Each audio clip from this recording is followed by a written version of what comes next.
Welcome to In Conversation.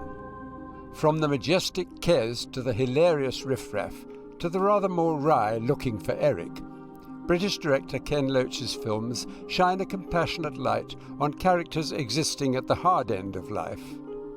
Feted with awards at Cannes and Venice, including the Palme d'Or for The Wind That Shakes the Barley, but underappreciated at home, Loach is a filmmaker like few others working in this country. He's an artist. Just don't call him an auteur. Ken, you seem to be doing a film every year now. But at one point in your career, you had a long gap of where there was very little to be done, wasn't there? What caused that in the first place?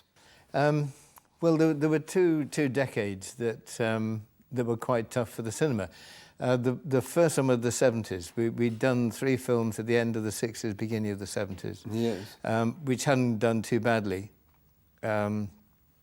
critically. And then in the 1970s, there were very few British films made. I mean, there's very little support for the industry, apart from the carry-on films or films like that. But you suffered in particularly, I think. Well, yes, we did television films then, so it still felt as though we were making films.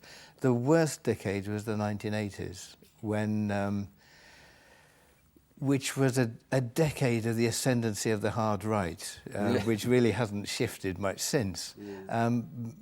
But there was a conscious shift, ideological shift in the 80s, led obviously by the Thatcher victory of '79. And it was sexy to be on the right, whereas in the 60s it had been sexy to be on the left. But in the 80s it was sexy to be on the right. And I really didn't make a cinema film. Partly that people were not looking to make those kind of films, and partly that I didn't really get the right ideas. I didn't know how to deal with, in cinema terms, with what was happening. But there was another element as well, which was that, I mean, the shift was so sudden and so dramatic. I mean, suddenly we had 2.5 million unemployed. Suddenly factories were closing. There was massive strikes. Yeah. It was a time of great conflict. And to make a cinema film in those circumstances means it's a 2-year project, 3-year project. Yeah, yeah. And I wanted to get involved and intervene in some way. So I tried to make documentaries for television for most of the 80s. And the Minus film was simply not shown? There was many films weren't shown. There was a series of 4 films on industrial relations which weren't shown, which were commissioned, scheduled, and then pulled out of schedules for political reasons. There was a South Bank show on the miners' strike, which the South Bank show refused to show because there were images of the police beating people up, and of course everybody knows the British police don't beat people up, so they couldn't acknowledge that, so it wasn't shown. Would that happen now, do you think? Yes, absolutely, absolutely. But what is controversial at one point in time is not controversial a few years later. Yes, that's right. It's when the ruling class feels under attack, feels threatened, then the barriers come down. When they feel confident, you can say what you like. To preserve the myth of a liberal, pluralist democracy. So how did you actually manage to start again and then produce a stream of films? Well, I was lucky. I had a phone call from David Putnam when he was briefly head of Columbia, saying, would I be interested in doing a film set in Ireland, in the north of Ireland, about a policeman who'd gone over there to investigate the shoot-to-kill policy. And the policeman tried to make an investigation and was blocked at every turn. It was a famous case of the time.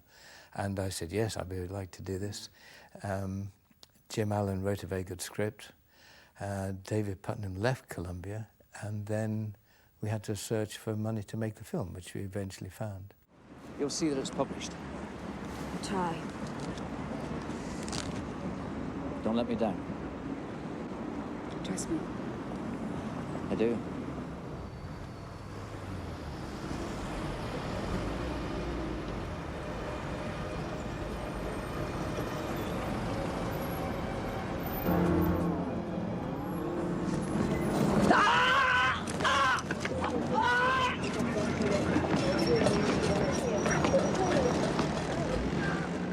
the critics have helped, have been very good to me, really.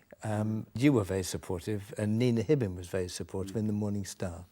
In many ways, I owe a lot to you, though I will embarrass you to say it. The other thing to say is that critics very rarely deal with substance in films.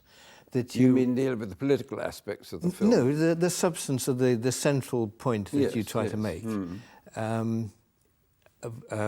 mean, the film you mentioned, Hidden Agenda, the film in the north of Ireland, which was about the malign effects of the British presence there.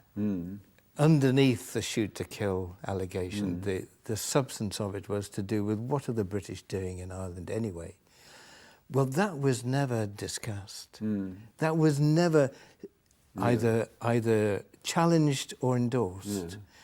We did another film about Ireland more recently, The Wind That Shakes the Barley, about the War of Independence and the Civil War.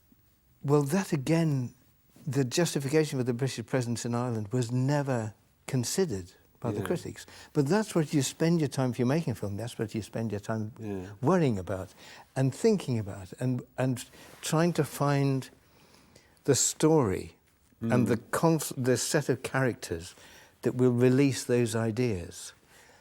And so telling the story is without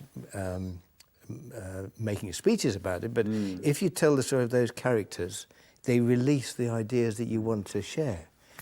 But the ideas are never discussed or analysed or held up for scrutiny.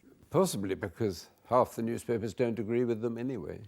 But then there would be an intellectual dismantling of them or challenging. But instead of that, I was called a worse propagandist than Leni Riefenstahl. It's funny, except Leni Riefenstahl was a Nazi, was a fascist, was a propagandist for Hitler. Now, because we challenged what the British did in Ireland, I am equated with a fascist and a Nazi. I mean, that's intemperate beyond reason, isn't it? I'm a Democrat. In the last election, Sinn Féin won 73 seats out of a possible 105. Our mandate for an Irish Republic completely separate from Great Britain. A democratic decision.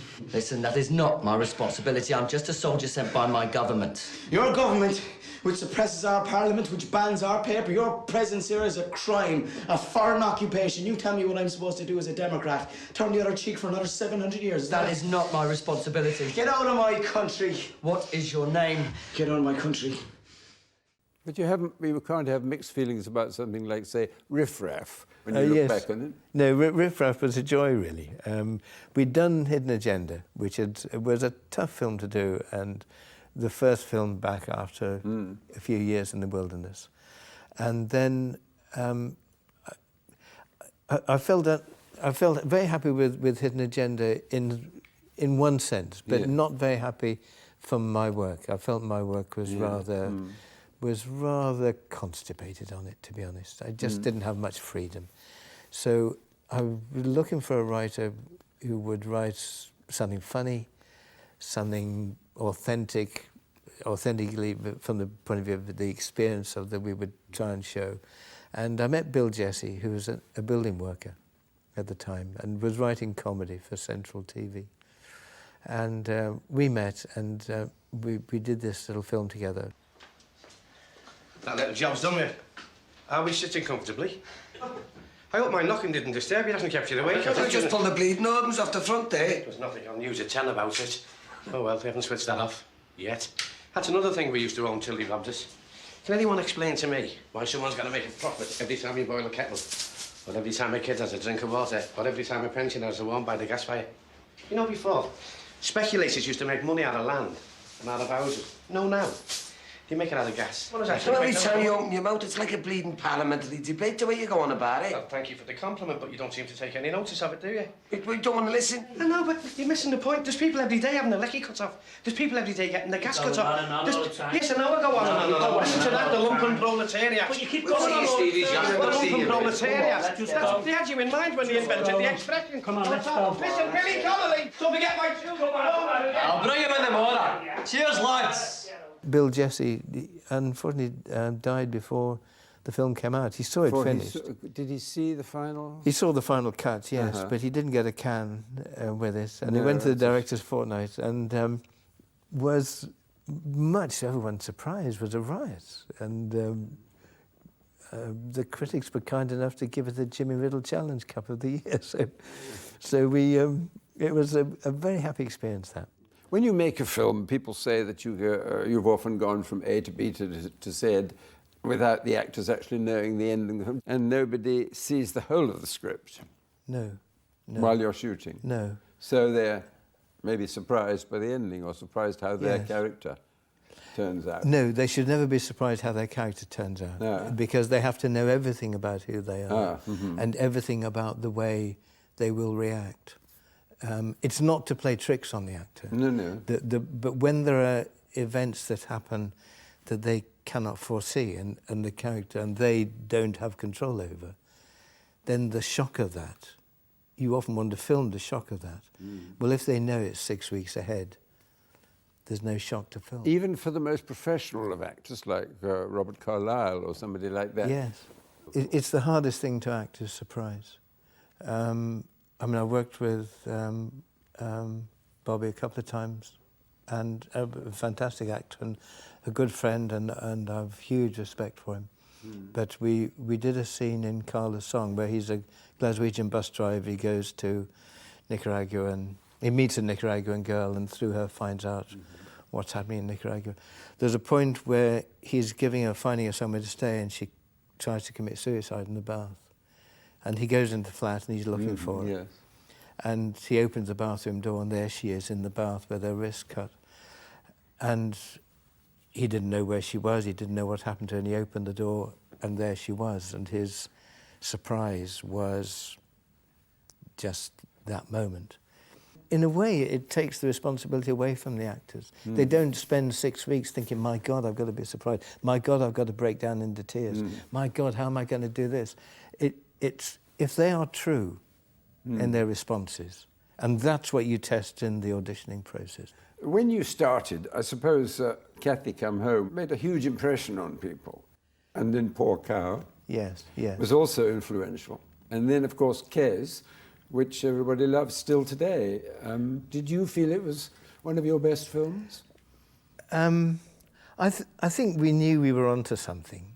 Because Barry Hines' book is a wonderful book and beautifully written, and which is something we never talked about at the time, but the central metaphor of a disregarded boy from a working class broken family who trains this kestrel, and the kestrel soars. The kestrel has massive dignity and presence and freedom, but always comes back. And that as a central metaphor is, I think, what makes the film. Casper! Really, fire. Hope I'm not too late. No, sir, but you'll have to stand over there. I'll go by the fence, eh? It's all right. As long as you keep quiet. I'll not say a word.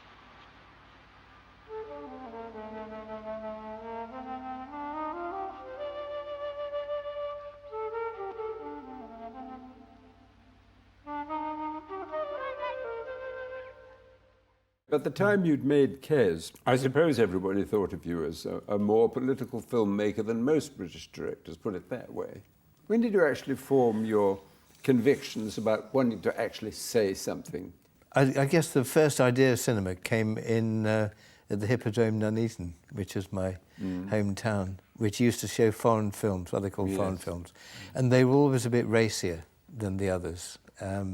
So as sixth form boys, we would go to pretend we were older than we were and go to the X-rated continental films because it was always a bit saucier. And then, so I was never entranced by American cinema, particularly. And then when we were at the BBC and I started looking at films, obviously the big influence for everyone from my generation were the Italian neorealists and the idea that cinema didn't have to be about film stars was the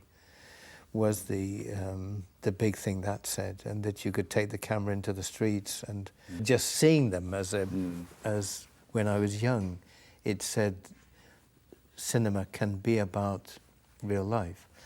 But it wasn't until I started working in television and working with writers who had a lot to say that I got drawn into a way of seeing the world.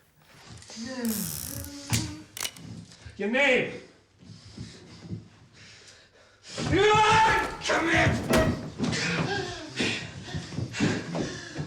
Soldier! Shoot him in the temple. In the temple! Can't do it! Do it! Do it! It's an order! You must have been very surprised to win at Cannes with Wind That Shakes the Barley. Did it help you? It must have helped. Yes, it helped enormously. The Cannes Prize helped enormously. For example, everywhere apart from here, I have to say. I mean, in France, there were about 350 copies of the film. In Ireland, there were, I think, 70 odd. In Britain, there were 40. So, like, for every cinema that was showing it in Britain, there were probably 8 or 9 showing it in France. A lot of that was due to Cannes. But I think there's a different cinema tradition in European countries. That France has a different idea of what cinema can be than Britain. Italy certainly had that. And that they have separate cinema cultures, which we don't have. You know, sometimes the beautiful memories are the plus difficiles à supporter, are the most toughest of them all. C'est la vie.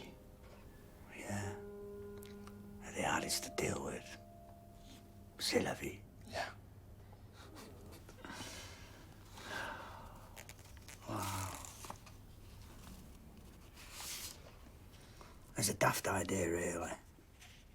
The compere, he pulled out these tickets at random from these boxes, one for the girls and one for the boys that you met for the first time on the dance floor. Anyway, he goes, number 19, Eric, where are you?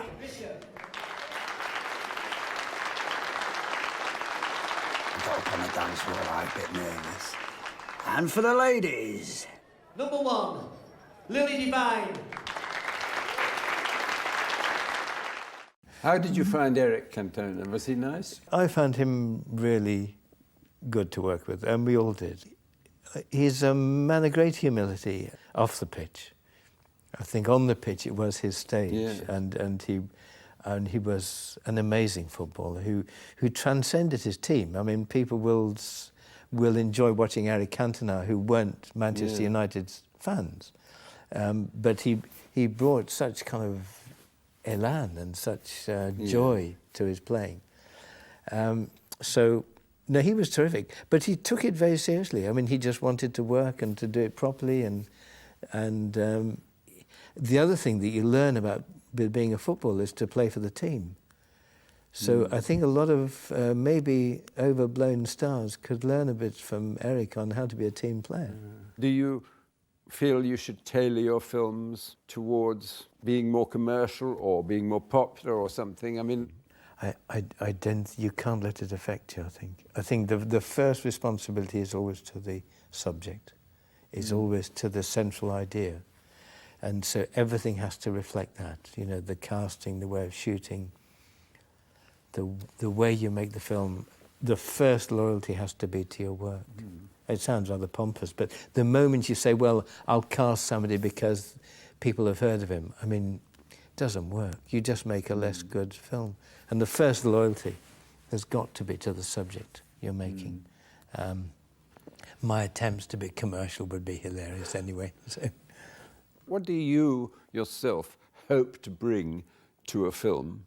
Given there's a good writer, and given there's a producer who knows what they're doing, and given you've got a decent cast, what do you want to bring to the film? To make it live, really. To make the absolute essence of the idea that stays the centre of the film, because the actual making of it can pull you away from that and can make you forget why is it important to do this film? Why do we want to do it? Why do we want to put these characters on the screen? So to retain that essential core is very important, and that the people you see on the screen you really believe in. When you photograph somebody, it's happening to me now, when you photograph somebody, you make a documentary about them, whether you want to or not.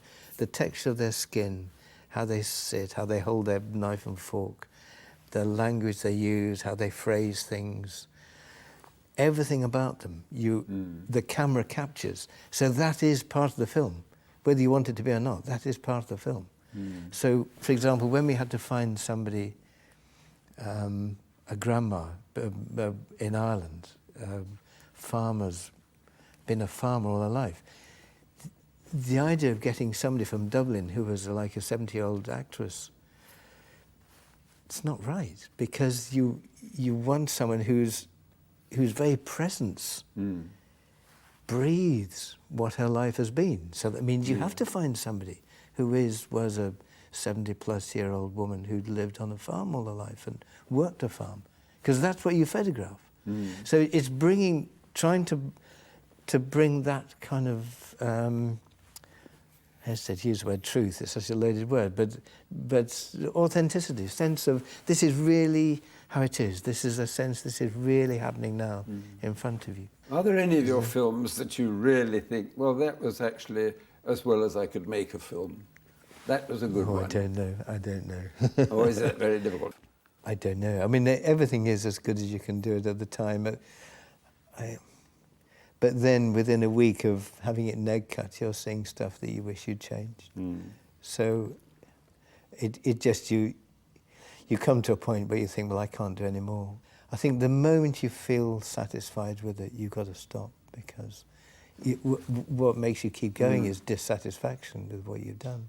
What advice would you give to a young director starting on that? I mean, they obviously haven't got the television route, really. No. Not much now. Well, no, that's very bad. I mean, and I think that should be challenged much more. I mean, I agree with you. It's very difficult to come up through television because television executives are so prescriptive.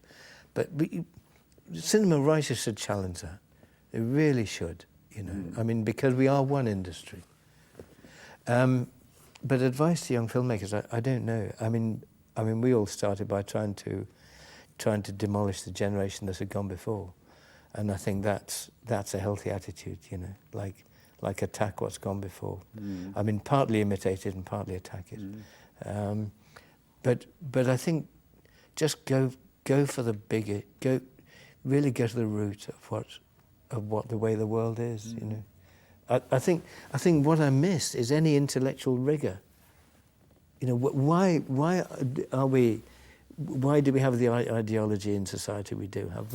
Why is the world set up the way it is? What are the roots of it? You know, just get to the root. Don't just do impressionistic things about the surface. Get to the root, which is the real meaning of the word radical, isn't it? You know.